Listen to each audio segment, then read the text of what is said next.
할렐루야. 네. 네, 오늘도 우리 주님의 은혜와 사랑 여러분과 함께 하시기를 주님의 이름으로 축원합니다.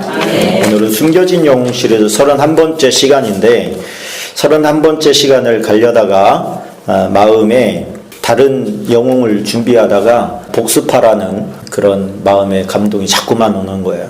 복습하라. 그래서 복습하기로 했습니다. 그래서 3주 동안 30명, 우리가 지난주까지 30명의 영웅을 살펴봤는데 그 30명을 하루에 이제 한 주에 10명씩 해서 다시 되새김질을 하는 거예요. 되새김질해서 내가 많은 은혜를 받았고 또 깨닫기도 하고 그랬는데 그게 내 삶 속에서 말씀이 이루어지는가? 내가 행하고 있는가? 오늘 말씀대로 너희는 말씀을 행하는 자가 되고 듣기만 하여 자신을 속이는 자가 되지 말라라고 하는 말씀. 이 말씀이 저 자신에게도 그렇고 지금 한국 교회에도 그렇고 말씀은 너무 충만한데 많고 우리가 마음만 열면 얼마든지 기독교 TV라든지 유튜브를 통해서 들을 수 있지만 그 말씀이 체질화되고 삶으로 옮겨지는가, 이 부분을 생각을 하면 저부터도 좀 부끄럽고 죄송합니다. 그래서 왜 이렇게 풍성한 말씀 가운데서 하나님의 말씀 안으로 들어가서 그 말씀이 실천되어지는 사람들은 오히려 반대로 이렇게 적을까, 이런 모습을 좀 생각해 보게 됐습니다. 말씀이 부족해서가 아니라 내가 실천하려고 하는 의지 자체가 부족하기 때문이다.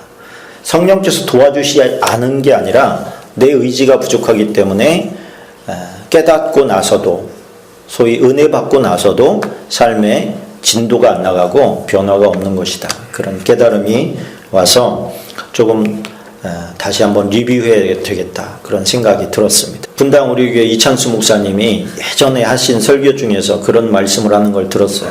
운동을 좀 해야 되겠다, 이런 생각이 들어서 탁구 레슨을 받기 시작했다고 합니다.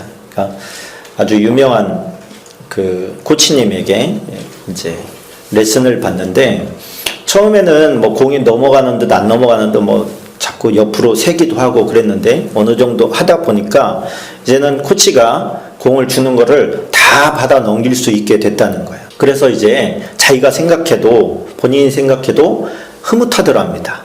아, 이거 잘한다. 자기가 하면서도 이제 잘한다, 이런 생각이 든 거예요. 그래서 코치님에게 칭찬 듣고 싶은 마음에, 아, 코치님 제가 잘하지 않습니까? 이제 뭔가 좀 알 것 같습니다. 이제 어떻게 치면 공이 넘어가고 하는 건지 좀 알 것 같습니다. 그랬더니 이 코치님이 칭찬 대신에 이런 말씀을 하시더라는 거예요. 좋습니다. 잘하고 계신데 공을 보고 내 몸이 움직이는 게 중요한 게 아니고 내 근육이 기억하는 게 중요합니다.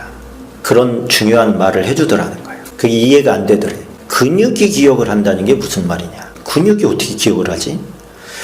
그때는 이해가 안 되는데 시간이 가면서 이제 조금씩 느껴지더라는 거죠.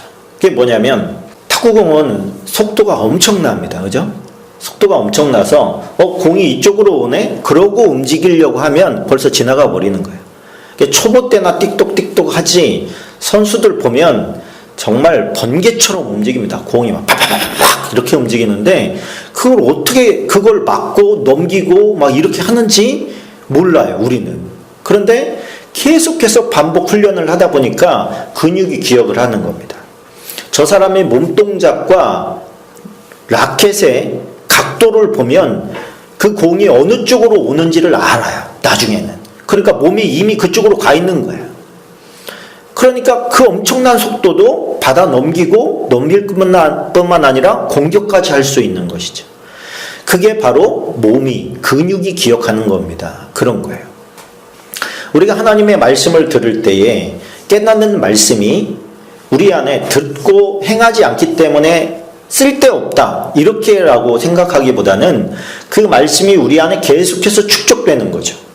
계속해서 축적되다 보면 어느 순간 우리가 어떤 액션을 취하게 될 때 그것에 기반한, 훈련에 기반한 몸동작이 나가듯이 신앙 안에서도 우리가 말씀에 기반한 행동과 언어가 나가게 된다는 거예요. 우리 고린도 교회나 타락한 교회의 그런 어떤 전형들을 보면 세상 사람들도 하지 않는 일들을 교회 성도라고 하는 타이틀을 가진 사람들이 벌이는 그런 지적을 하는 바울의 글을 보게 됩니다.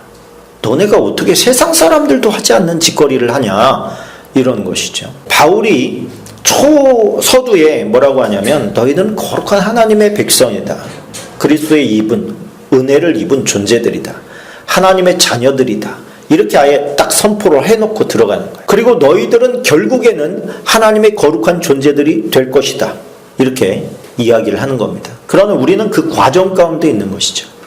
과정 가운데 있는데 말씀을 들었다고 해서 한 방에 확 바뀌면 그보다도 행복한 게 어디 있겠습니까? 그런데 생명체는 한 번에 확확 바뀌는 게 없어요. 뭐든지 다 서서히 바뀝니다. 우리가 어제 청년부에서 그런 나눔을 가졌습니다. 신명기 28장에 보면 하나님께서 하나님의 언약을 지키는 자들에게 베풀어 주시는 축복이 나오고 그 2배 이상의 하나님의 언약을 지키지 않을 때에 불순종할 때에 오는 저주가 2배 이상 많습니다.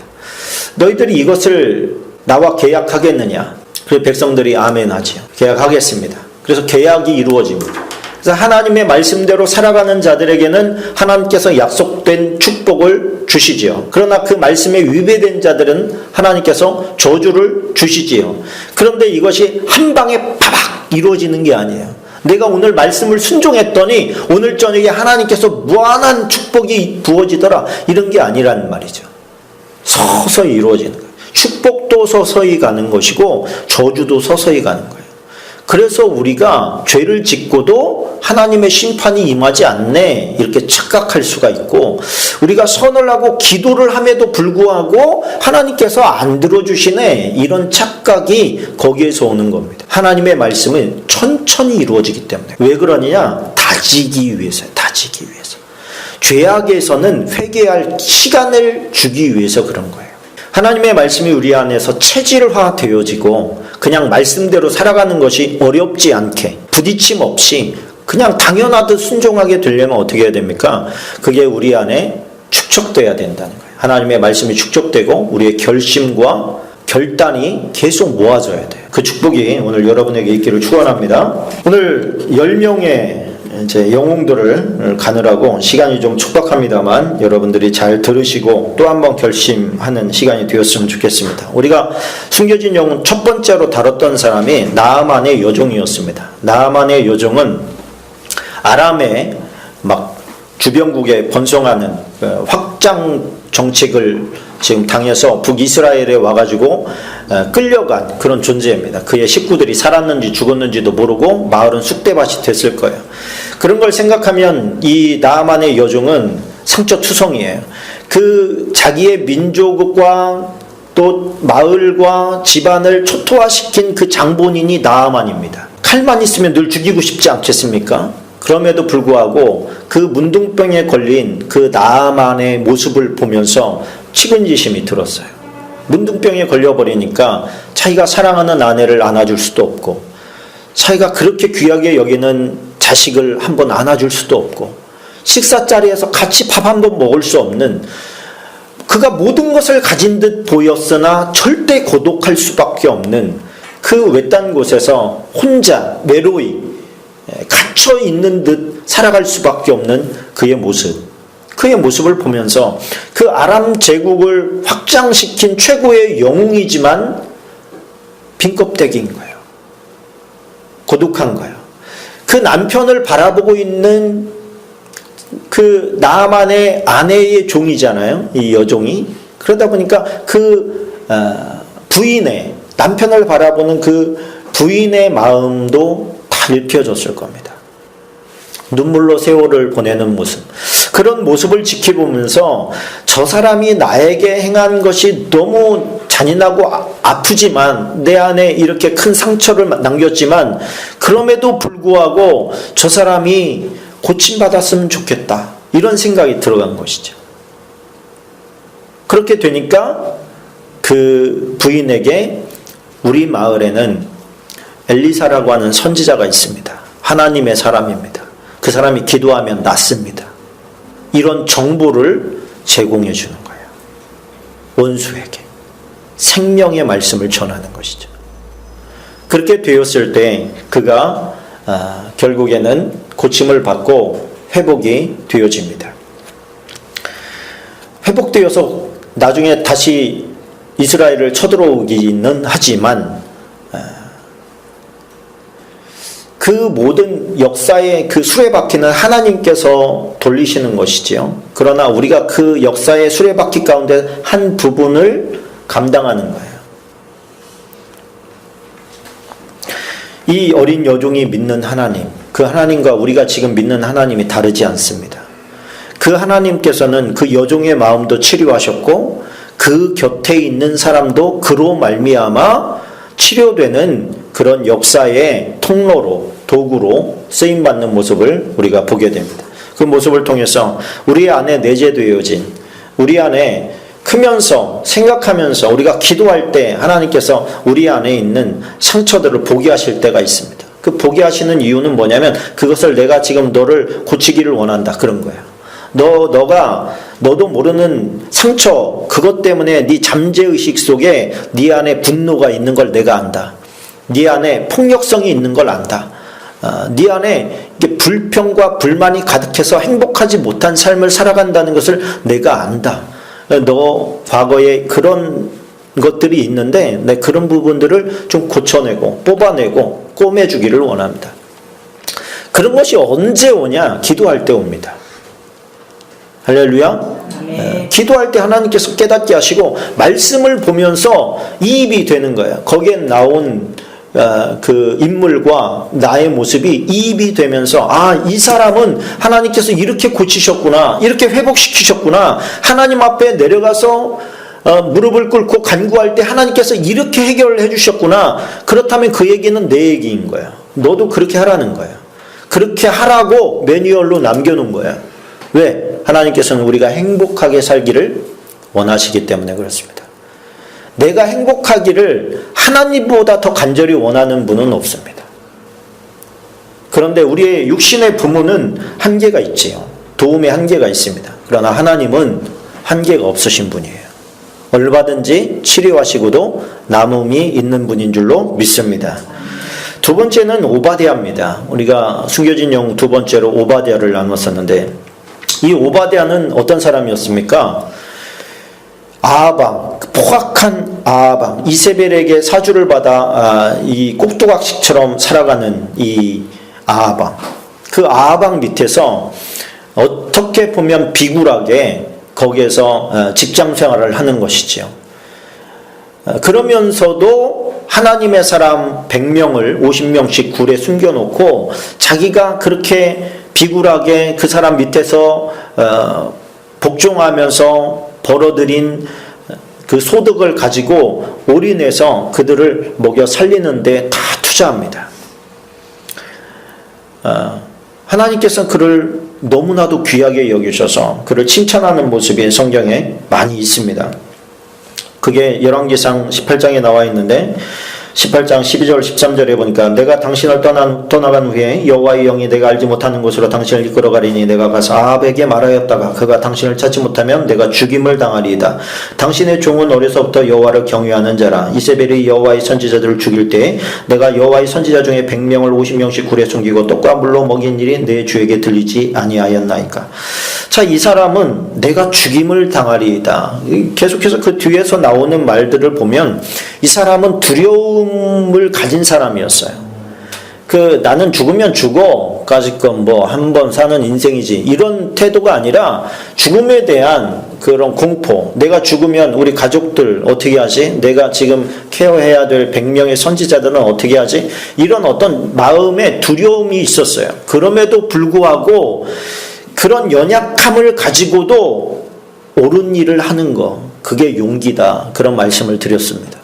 그래서 용기라고 하는 것은 두려움이 삭제된, 없어진 상태를 말하는 게 아니라 내가 두려움이 엄습함에도 불구하고 해야 할 일, 옳은 일을 하는 것, 그게 바로 하나님께서 원하시는 용기다. 그런 말씀을 드렸습니다. 그리고 하나님께서 그런 사람을 사용하십니다. 하나님께서 우리가 사용되어지는 쓰임받는 인생들을 보면 온전하게 만드신 후에 쓰더라 이런 게 아니에요. 오히려 쓰임받는 과정을 통해서 온전해집니다. 하나님의 능력을 체험하고 하나님의 영광을 보다 보니까 자기가 연단되는 거예요. 자기 스스로가 내가 하나님 앞에 더 온전한 모습으로 쓰임받고 싶다라고 하는 욕심이 생기는 것이죠. 그래서 우리가 어떤 모든 문제들이 해결된 다음에 이 문제가 이때만 지나가고 나면 내가 더 훨씬 하나님 앞에 영광을 돌릴 것이다. 훨씬 더 어떤 하나님 앞에 예배와 또 경배를 드릴 수 있는 그런 시간이 올 것이다. 이러면서 그 시간을 그냥 보낸 것이 아니라 그 시간 안에서도 하나님을 섬겨 나가는 모습이 하나님 보실 때에 너무 귀하더라는 거예요. 그래서 우리가 이 세상을 살아가다 보면 어떤 문제는 계속해서 옵니다. 이 문제 지나갔다고 해서 다음 문제가 안 오는 거 아니에요. 하나님께서 이 문제 지나가고 나서 하나님 앞에 어떤 거 할게요.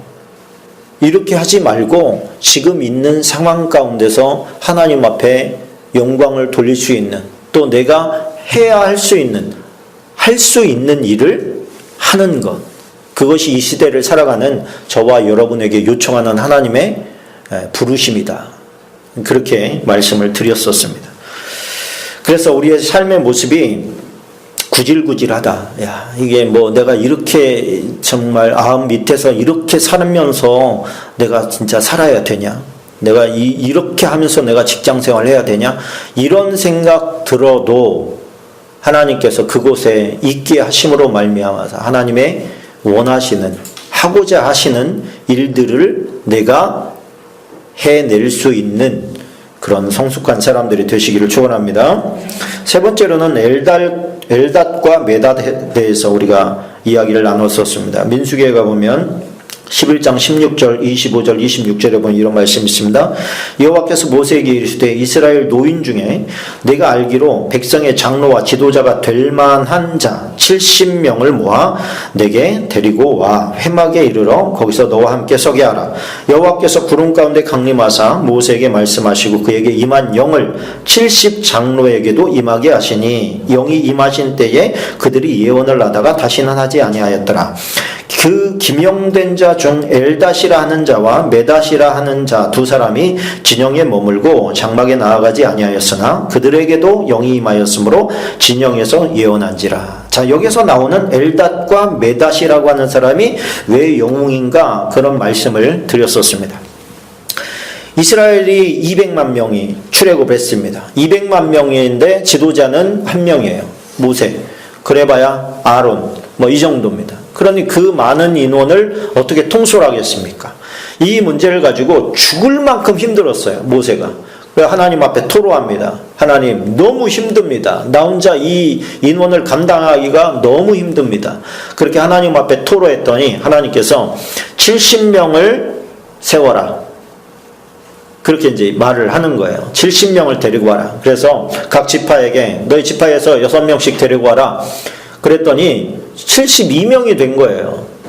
그 6명씩 뽑는데 그 6명씩 뽑힌 그 사람들의 영광이 보통 큰 게 아닙니다.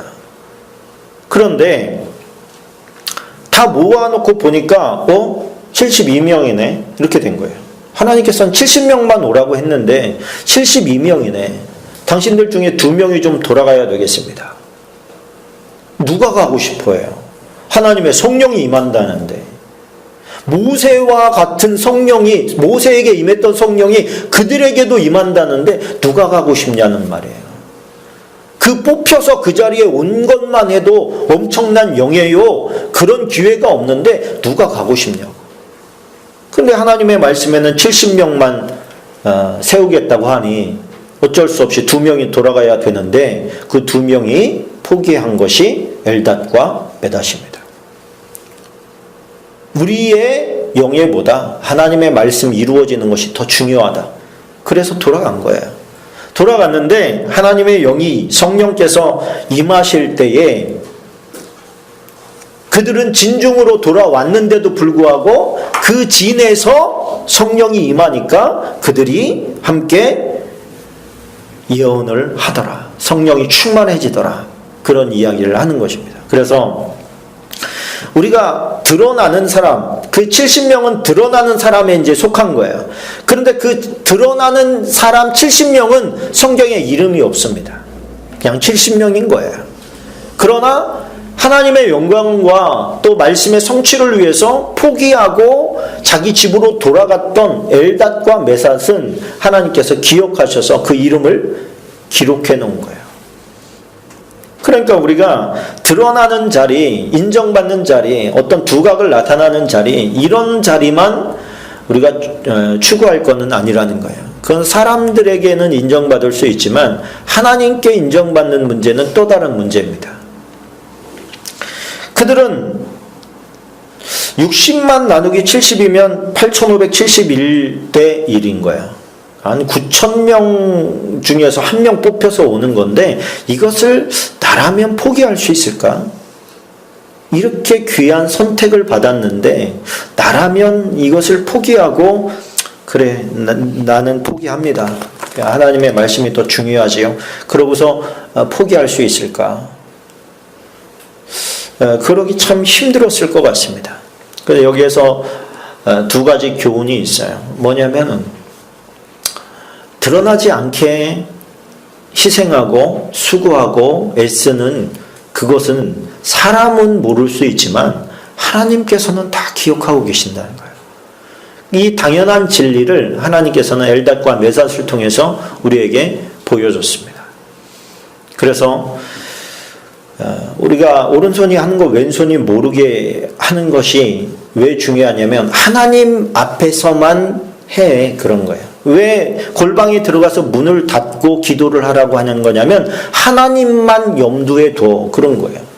문 열어놓고 큰 소리로 기도해서 저 사람 기도하는 사람이네 그런 거 하지 말고 하나님만 염두에 두면서 진짜 기도를 해라 그런 것이죠. 헌신과 봉사도 마찬가지라고 생각합니다. 우리가 교회에서 봉사하고 희생하고 수고하는 모습이 있습니다. 그런데 그 수고를 하고 나서도 기분이 찜찜할 때가 있을 수도 있지요. 그런데 그런 거 신경 쓰지 말라는 거예요. 하나님 앞에서 하라는 거예요. 봉사를, 헌신을, 수고를. 할렐루야. 네 번째로는 바사바에 대해서 말씀을 나눴었습니다. 바사바, 사도행전 1장 23절에 보니까 그들이 두 사람을 내세우니 하나는 바사바라고도 하고 별명은 유수도라고 하는 요셉이요 하나는 마띠아라. 가룟 유다가 예수님을 배반하고 팔은 그 결과로 그가 자신이 양심의 가책을 받아서 목매달아서 죽습니다. 근데 그 목매달았던 줄이 또 끊어져 가지고 땅바닥에 떨어져 가지고 배가 터져요. 창자가 흘러나와서 그렇게 죽습니다. 그런 모습을 보고 합당하다, 당연하지 저런 벌을 받는 것이. 그러면서도 이스라엘은 그 숫자에 굉장히 민감합니다. 앞에서도 70명 이렇게 했지만 72명 어떻고 72명이면 어때요? 그러나 그 숫자에 굉장히 민감하기 때문에 이스라엘의 12지파면 12지파를 어떻게 해서든지 마치려고 해요. 넘치면 조금 줄리기도 하고 줄은 건 조금 막 채우려고 그렇게 애를 씁니다. 11명이잖아요. 한 명이 이제 골이 난 것이죠. 그렇게 하니까 한 명을 뽑아야 됐어요. 그 뽑을 때에 자격이 어땠냐면 예수님께서 처음 사역을 시작할 때부터 돌아가시고 부활할 때까지 그를 떠나지 않은 사람 중에예요. 무슨 말씀인지 아시죠? 그러니까 12명의 제자들이 예수님과 늘 붙어 다녔지만 예수님과 늘 붙어 다닌 사람은 그 예수님의 12 사도 외에도 많이 있었다는 얘기입니다. 그 중에서 여자는 일단 제외를 시켰고 그 2명, 최종적으로 2명이 뽑혔는데 그 2명 중에서 제비뽑기를 통해서 마띠아가 뽑혔다는 얘기입니다. 그런데 떨어졌잖아요. 그렇죠? 떨어졌으면 요즘에는 장로 투표에서 떨어지고 막 그러면 보통 시험에 드는 게 아니에요. 근데 이 사람은 그런 것과 상관이 없어요. 자기가 하겠다고 한 것도 아니고 그냥 그 무리 중에서 한 명을 채우려고 하다 보니까 선택되긴 했지만 그만큼 선택됐다는 것은 그가 또한 엄청 훌륭한 사람이었다는 뜻입니다. 근데 그가 더 훌륭하게 남은 기록이 뭐냐면 그 뒤에도 그의 사역의 모습들이 촥촥촥촥 나오더라는 거예요. 오늘 등장한 그 마띠아는 지금 등장하고 그의 이름이 거론되지가 않아요. 근데 떨어진 이 바사바는 그 뒤에도 계속해서 이름이 거론됩니다. 사도행전 15장 22절에 보니까 이에 사도와 장로와 온 교회가 그 중에서 사람들을 택하여 바울과 바나바와 함께 안데옥으로 보내기를 결정하니 곧 형제 중에 인도자인 바사바라 하는 유다와 실라더라. 그러니까 이 바사바는 안디옥으로 바울이 다시 사역장으로 갈 때 같이 갔던 하나님의 리더였다는 거예요. 형제 중에 인도자인 바사바예요. 그러니까 이 사람은 사도에게는 들어가지 못했지만 여전히 그의 사명에 충성했던 사람이다. 그것을 우리가 알게 되는 것이죠. 그래서 공동체 가운데서 드러나는 자리, 우리가 엘닷과 메닷과 같은 맥락입니다. 우리는 작은 어떤 공동체이지만 큰 공동체에서는 그러한 욕심이 또 많은 사람들이 많아요. 그 명예와 어떤 직임에 목숨 거는 사람들이 생각보다 많습니다. 근데 그런 거에 집중하지 말라는 거예요. 하나님의 일에 집중하라는 거예요. 하나님의 사역에 집중해야지 타이틀의 직분에서는 하나님 앞에 아름답게 쓰일 수가 없다라고 하는 것입니다. 다섯 번째는 바룩에 대해서 이야기했었습니다. 바룩은 어떤 사람입니까? 예레미야의 친구였습니다. 친구이면서 동역자였습니다. 바룩, 요세푸스에 의하면 바룩은 부유하고 훌륭한 집안 사람이다. 그런 이야기를 합니다. 훌륭한 집안 사람이고 예레미야는 제사장 가문 사람이에요. 사회적인 직임으로 볼 때는 바룩이 훨씬 더 높은 사람입니다. 그런데 그의 높은 어떤 그런 레벨의 사람임에도 불구하고 천대받고 멸시받는 제사장 가문에서 왕따인 이 예레미야에게 협조하는 그 모습을 하나님께서 다 지켜보고 계셨어요. 그렇게 많은 제사장이 있고 선지자들이 있었는데 하나님께서 인정하는 선지자는 예레미야였어요. 근데 그 예레미야를 많은 사람들이 배척했기 때문에 사람들은 그냥 그를 배척해도 되는 사람으로 인정하고 있었어요. 그러나 바룩은 그가 참된 사람이라는 것을 알고 있었습니다. 그래서 그를 물심양면간 돕습니다. 그랬더니 하나님께서 그에게 축복의 말씀을 해주시는데 예레미야서 45장 5절에 보면 이런 말씀이 있습니다. 내가 너를 위하여 큰 일을 찾느냐. 이것은 예레미야가 아니라 바룩에게 해주시는, 예레미야를 통해서 해주시는 예언이었습니다. 내가 너를 위하여 큰 일을 찾느냐. 그것을 찾지 말라. 보라, 내가 모든 육체에 재난을 내리리라. 그러나 네가 가는 모든 곳에서는 내가 너에게 내 생명을 노량물 주듯 하리라. 여호와의 말씀이니라. 그러니까 예레미야가 갇혀 있을 때에 바룩에게 주신 메시지를 기록을 했는데 이걸 기록하는 사람이 누구냐면 바룩이에요. 바룩아, 하나님께서 너를 위해서도 예언을 해주셨어.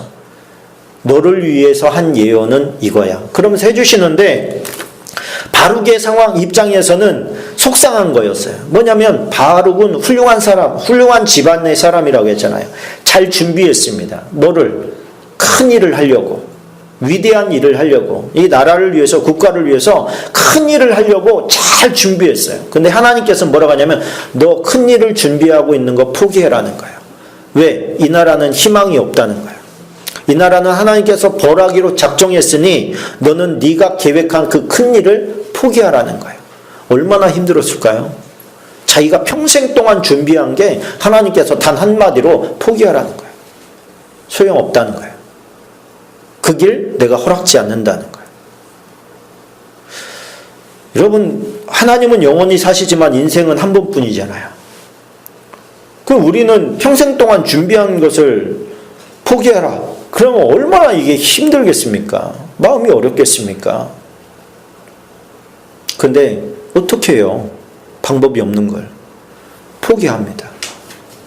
그리고 그 마지막까지 예레미야의 사역을 돕습니다.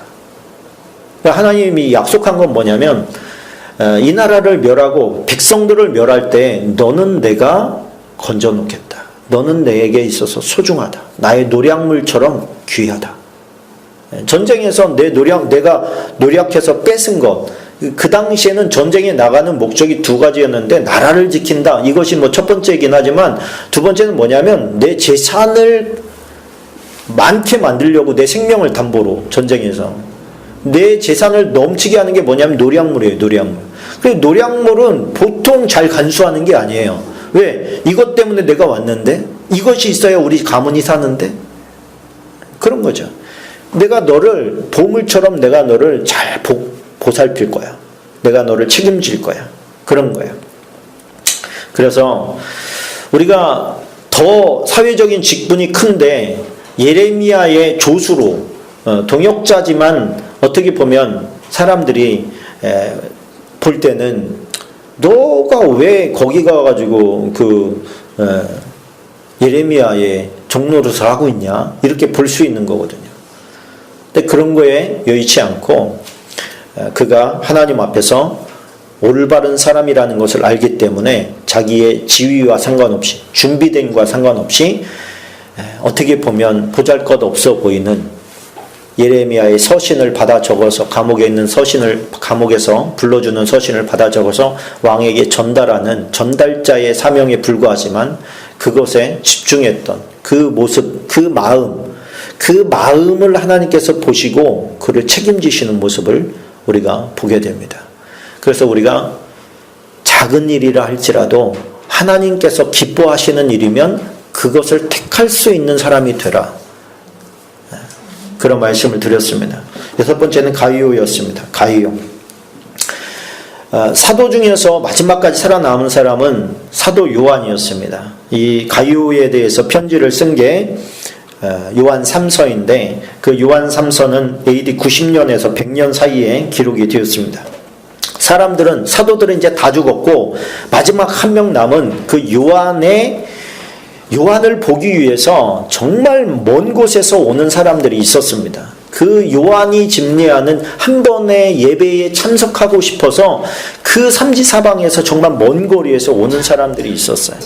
그런데 그렇게 하나님 앞에서 평생 동안 수고하고 헌신했던 그 요한이 마지막으로 서신을 쓴 그 사람이 바로 오늘 등장하는 이 가이오입니다. 이 가이오에 대해서 요한 3서 1장 1절 2절을 3절을 보면 이런 말씀이 있어요. 장로인 나는 사랑하는 가이오 내가 참으로 사랑하는 자에게 편지하노라. 사랑하는 자여 네 영혼이 잘된 같이 내가 범사에 잘되고 강건하기를 내가 간구하노라. 형제들이 와서 너에게 있는 진리를 증언하되 내가 진리 안에서 행한다 하니 내가 심히 기뻐하노라. 그렇게 말합니다. 이 가이오라고 하는 사람은 그러니까 마지막 남은 사도에게 큰 사랑을 받았는데 그 사랑을 받은 이유가 뭐냐면 그가 진리 안에서 행하고 있다라고 하는 것 때문이었습니다.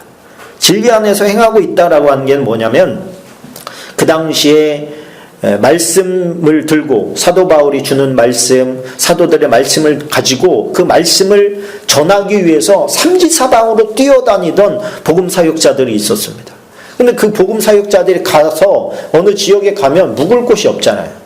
그런데 이 가이오라고 하는 사람은 얼마든지 받아들인 거예요. 받아들여서 성심성의껏 그들을 돌봤습니다.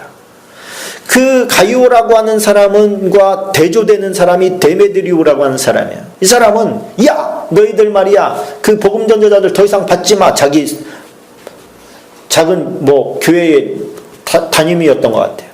그 사람들 받아들이지 마. 집에. 그리고서 자기만 높이기를 바라고 자기만 세워주기를 바랬던 그 사람과 대조되는 상황으로 자기를 비워서 섬기고 재워주고 먹여주고 마음으로 섬겼던 그 가이오에 대해서 하나님께서 마음껏 정말 칭찬하시고 사도 요한을 통해서 그를 정말 칭찬하는 그런 모습을 우리가 보게 됩니다. 중심으로 섬긴다는 게 이런 거다. 사도 요한은 하나님의 심정으로 그를 바라봤을 거예요. 하나님께서 정말 기뻐하는 사람. 할렐루야. 예. 또 7번째 미가야가 있습니다. 미가야는 여호사밧과 아합이 그 동맹관계를 맺고 아합의 딸을 여호사밧이 데리고 오지요. 이세벨의 아합과 이세벨의 딸 아달랴를 데리고 와서 자기 아들과 결혼시키는 그런 상황. 그리고 아합이 여호사밧을 들어서 함께 전쟁에 나갑시다 할 때 많은 선지자들이 나가십시오, 승리할 겁니다, 막 이렇게 얘기했는데 유일하게 한 사람, 나가면 당신 죽습니다 라고 예언했던 한 사람, 하나님의 선지자 미가야가 있습니다. 사람들이 다 듣기 원하는 말들을 해주기를 원할 때 하나님의 말씀을 직설한 사람이에요. 그래서 핍박을 받지요. 고난을 당하지요. 그럼에도 불구하고 하나님이 원하시는 말씀을 전했던 한 사람. 우리가 인간관계 가운데서 올바른 말을 해준다는 것은 어려운 일입니다. 미운 털 박히는 일일 수도 있고 그 사람과의 관계가 끊어질 수도 있습니다. 필요한 말인데 내가 생각한 필요한 말을 전하는 게 아니라 하나님의 말씀을 그대로 전해야 돼요. 그럴 때 굉장히 부담을 느끼지요. 전하는 사람도 부담을 느끼고 그걸 듣는 사람도 부담을 느낍니다. 갑자기 적대적으로 바뀌는 경우가 많아요. 왜? 자기 감정에 반하는 말을 듣기 때문에. 나는 지금 이 말을 듣고 싶은데 이쪽에서 확 쳐버리는 얘기를 들으면 갑자기 막 감정이 팍 터져버리는 거예요. 그런 얘기 하려면 너랑 나랑 이제 앞으로 만나지 말자, 이런 얘기가 나올 수 있는 것이죠. 그럼에도 불구하고 하나님의 말씀을 제대로 증거해 줄 수 있는 사람이 되어야 된다. 우리 친구 관계 가운데서도 마찬가지입니다. 친구를 사랑한다면 전도를 해야지요. 전도를 하고 복음을 전해야 돼요. 그 사람이 좋든지 싫든지 그런 얘기 하지 마 그럴지라도 해줘야 되는 거예요. 그 말이 나중에 가면 우리가 나팔을 부는 것과 같은 겁니다. 전쟁이 온다, 심판이 있다. 뭐 적들이 쳐들어오는데 나팔수가 보고도 나팔을 안 불면 어떻게 합니까? 책임은 다 그 사람에게 가는 거죠. 사람과 관계보다 하나님의 말씀을 전하는 게 더 중요하다, 그런 말씀을 드렸고, 8번째 베베가 있습니다. 로마서를 가지고 로마에 가서 전달한 여인이었습니다. 바울은 그를 얼마나 사랑했는지 이렇게 말합니다. 로마서 16장 2절에 보니까 너희는 주 안에서 성도들이 합당한 예절로 그를 영접하고 무엇이든지 그에게 소용되는 바를 도와줄지니 이는 그가 여러 사람과 나의 보호자가 되었습니다.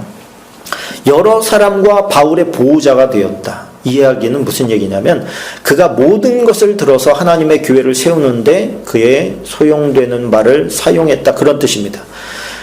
그가 로마까지 오랜 그 여행을 가고 또 그 로마서를 전달하고 그러므로 말미암아서 로마에 있는 사람들이 복음 위에 굳건하게 설 수 있었던 그 배경에는 베베가 있었다는 거예요. 연약한 여인임에도 불구하고 바울은 그를 향해서 뭐라고 하냐면 너희는 그가 요청하는 바를 다 줘라. 이 얘기는 무슨 얘기냐면 이 여인으로 말할 것 같으면 자기 자신의 삶이 없는 여자다. 이 사람이 뭔가를 해야 된다면 그 하나님의 기뻐하시는 일이다. 그러니 그를 합당한 예절로 대하고 그가 필요하다고 하는 모든 것들을 할 수 있도록 협력해줘라. 이런 평가를 내립니다. 그러니까 성경에 보면 수많은 여인들이 나오지요. 그렇다고 해서 큰일을 못 해내는 게 아닙니다. 예수님의 곁을 끝까지 지킨 사람들도 여인들이었고 수많은 정말 영광된 여인들이 등장하는 것을 보게 됩니다. 그래서 우리는 연약하지요. 연약하고 나이도 좀 있어 보입니다. 그래서 하나님의 일을 하지 못하는 경우는 없다. 우리가 하나님의 일을, 하나님의 영웅, 숨겨진 영웅이 된다고 하는 것은 결국에는 하나님의 일을 어떻게 하느냐에 따라서 드러나는 것을 우리가 보게 됩니다. 제가 선별한 이 영웅들은 다 하나님의 사역에 충성했던 사람들이고 그런 사람들이었기 때문에 기록을 해놓은 거예요. 그 사람은 구원받은 사람이다. 그래서 성경에 기록된 것이 아닙니다. 다 뭐예요? 하나님의 일을 했기 때문에 드러나는 사람들이에요. 그럼 우리가 천국에 가서 과연 하나님의 사람으로서 세워질 때 나의 이름은 어떤 충성의 근거로 내 이름이 드러날까? 이거에 대해서 우리가 좀 생각해 봐야 됩니다. 나는 구원받았고 예배에 열심히 드렸어. 이걸로는 좀 부족하다고 생각합니다. 아홉 번째는 에벤멜렉이 있습니다. 구스인 에벤멜렉. 이 사람은 누굽니까? 시드기야 때에 예레미야가 이제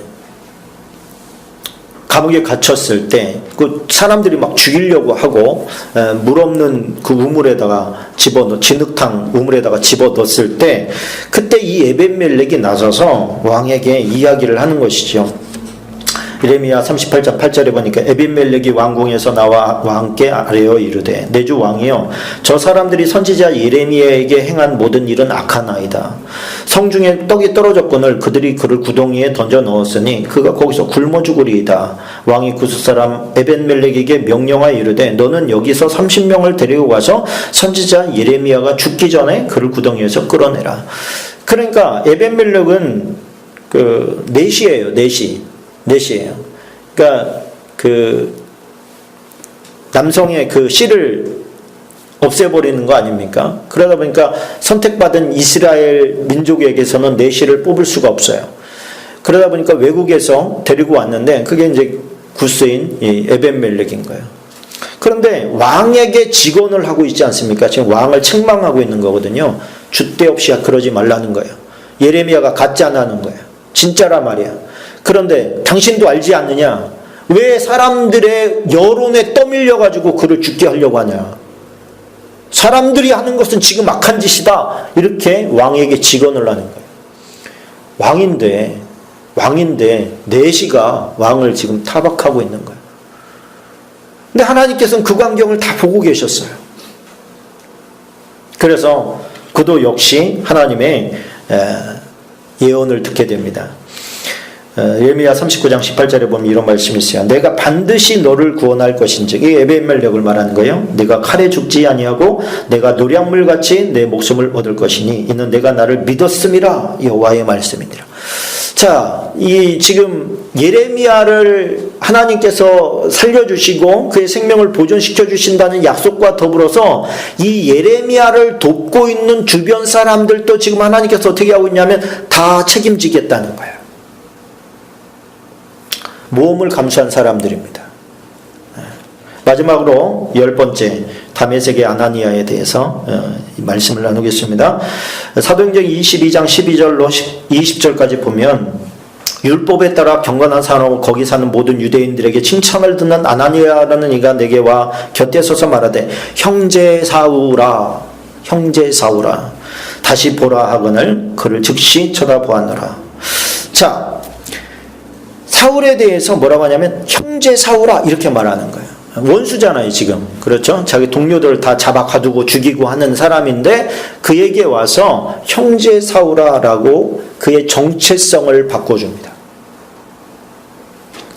9장 18절 19절에 보니까 즉시 사울이 눈에서 비늘 같은 것이 벗겨져 다시 보게 된지라 일어나 세례를 받고 음식을 먹으며 강건하여지니라. 사울이 다메섹에 있는 제자들과 함께 며칠을 있을새 즉시로 각 회당에서 예수가 하나님의 아들이심을 전파하니.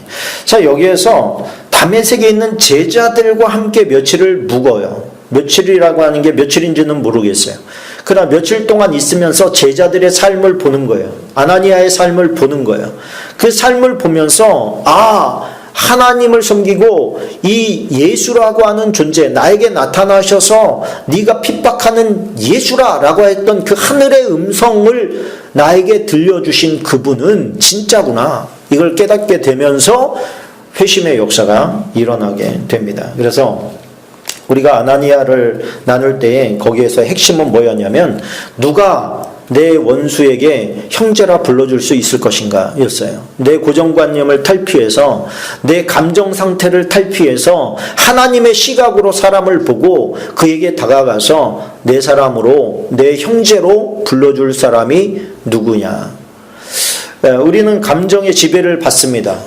그러나 우리는 감정의 지배를 받는 존재가 아니라 말씀의 지배를 받는 사람이 되어야 될 줄로 믿습니다. 말씀의 지배를 받아야 돼요. 감정 충만하지 말고 성령 충만하시고 말씀 충만하시기를 주님의 이름으로 축원합니다. 원수 같은 사람도 품어줄 때 그가 위대한 사역자로 거듭나는 것을 보게 됩니다. 오늘 우리가 택해야 될 뜻은 바로 그것인 줄로 믿습니다. 내 생각과 판단에 안 맞지만 하나님의 눈으로 볼 수 있는 시각을 나에게 주십시오. 우리 함께 기도하겠습니다. 이제 함께 기도하면서 오늘 10명의 영웅들을 리뷰하면서 하나님 나에게 주시는 메시지가 그냥 지식으로 끝나지 않고 이게 나의 근육에 박혀서 내 행동으로 옮겨질 수 있도록 도와주십시오. 살아있는 말씀으로 살아가는 그런 성도가 되고 싶습니다. 나를 좀 도와주십시오. 함께 기도하겠습니다.